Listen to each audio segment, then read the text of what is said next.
안녕하십니까. 2020년 11월 1일 모든 성인 대축일입니다.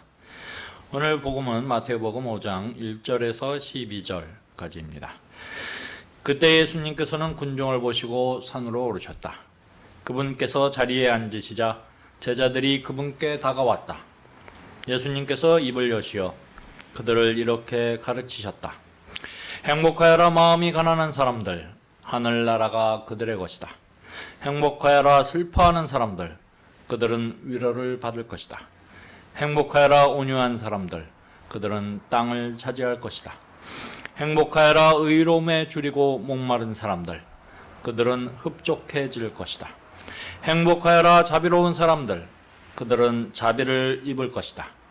행복하여라 마음이 깨끗한 사람들, 그들은 하느님을 볼 것이다. 행복하여라 평화를 이루는 사람들, 그들은 하느님의 자녀라 불릴 것이다. 행복하여라 의로움 때문에 박해를 받는 사람들, 하늘나라가 그들의 것이다. 사람들이 나 때문에 너희를 모욕하고 박해하며 너희를 거슬러 거짓으로 온갖 사악한 말을 하면 너희는 행복하다. 기뻐하고 즐거워하여라. 너희가 하늘에서 받을 상이 크다. 주님의 말씀입니다. 예, 소위 말하는 진법팔단 그 말씀이죠. 산상수훈 뭐 이런 표현도 쓰고요. 여기 보면 행복하여라 쭉 해서 어떤 사람들이 행복한가 이런 표현들이 이제 나오시고 이걸 이제 가르치셨다 이렇게 했는데 여기서 핵심은 행복하여랍니다. 사실은. 예, 어떻게 보면 예수님의 가르침 또 우리가 신앙인으로서 예수님을 따른다라고 했을 때 제대로 따르면 행복할 수밖에 없다.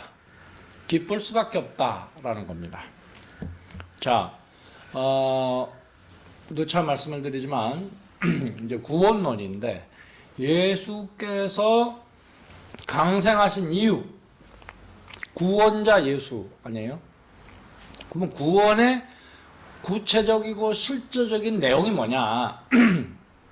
지금 시간상으로 뭐 거리상으로 예수와 우리와 관계가 뭐냐라고 한번 봅시다. 2000년 전에 유대 지방의 한 젊은이와 현재 21세기를 살아가는 우리와 무슨 관계냐라고 봤을 때 구원자 예수라고 하는데 구원자 예수가 직접적으로 나에게 뭘 해줬냐 이걸 한번 생각해 보자는 거죠. 구원자라고 하는데 나를 어떻게 구원해줬냐. 네. 뭐 여러분들이 예수님을 직접 만나본 것도 아니고 그죠? 예수님이 우리에게 뭘 해줬어? 만나보지도 못했는데 그죠?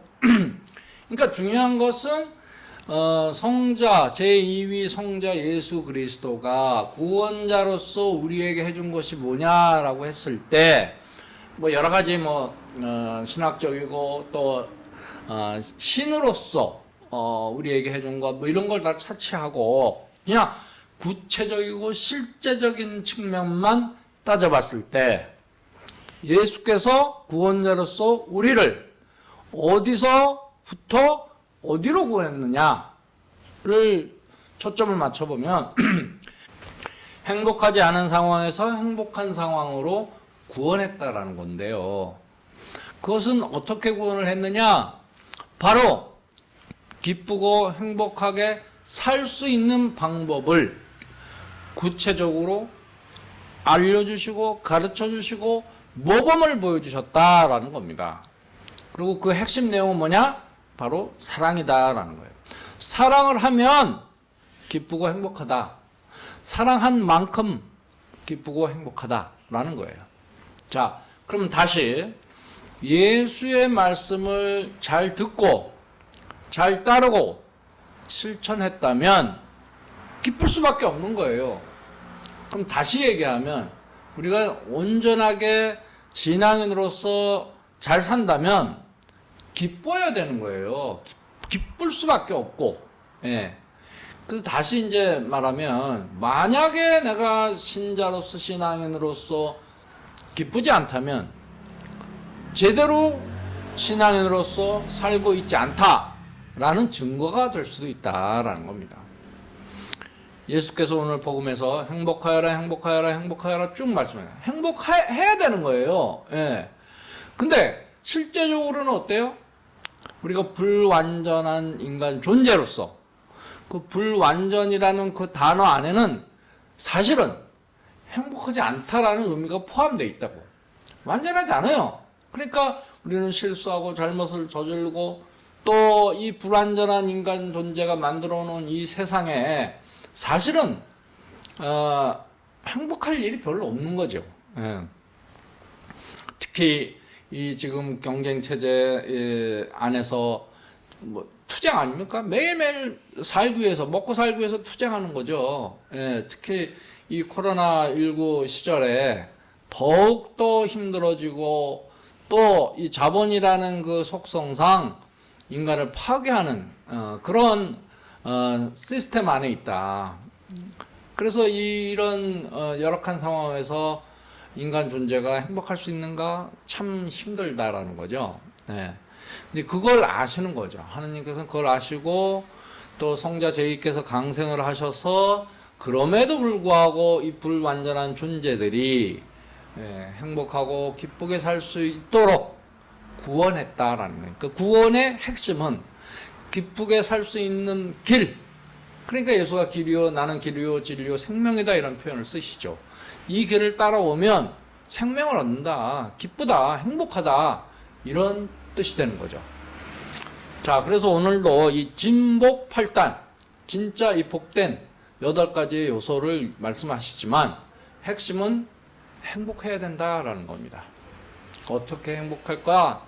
바로 사랑, 그리고 덧붙여서 용서. 이 2가지를 해내면 우리는 행복할 수 있다라는 뜻입니다. 물론 이제 이 2가지를 해내는 데 있어서 전제 조건이 있어요. 전제 조건이 뭐냐? 또 예수의 가르침이죠. 근데 이 가르침도 사실은 굉장히 실천하기 힘들다. 바로 두려워하지 않는 겁니다. 예. 두려움이 있으면 사실은 사랑하고 싶어도 사랑 못하고 용서하고 싶어도 용서 못한다 라는 겁니다. 예. 여러분 이것을 명심할 때 우리 인생 안에서는 진정으로 이 신앙인으로서 행복할 수 있고 기쁘게 살 수 있는 그 길이 열린다라는 것입니다. 이 진복 8단의 핵심은 바로 그겁니다. 예. 예수의 가르침, 사랑하고 용서하고 또 그것을 하기 위해서 그 어떠한 두려움이 없어야 된다라는 것. 근데 두려운데 어떻게 하냐? 괜찮다. 이 두려움의 궁극적인 대상은 죽음인데 죽음마저도 뛰어넘을 근거를 마련해 주셨죠. 그게 바로 부활 사건입니다. 그래서 이 가톨릭 교회 신앙의 정점은 부활 신앙입니다. 그래서 이 온전한 그 신앙의 체계 안에서 그것을 진정으로 믿는다면 우리 현실, 지금 여기 나는 바뀐다. 내 태도가 바뀐다. 네. 두려워하지 않는 사람, 대단한 힘을 발휘하고 무엇이든지 할 수 있죠. 네. 그 안에서 우리는 기쁘고 행복할 수 있다라는 것입니다. 네, 모든 성인 축일을 맞이해서 대축일을 맞이해서 오늘 예수님께서 전해 주시는 이 메시지를 우리가 가슴 깊이 새기면서 일상 안에서 구체적으로 그것을 실천할 때 우리의 일상 매일매일은 진정으로 기쁘고 행복할 것이다 라는 것입니다. 고맙습니다.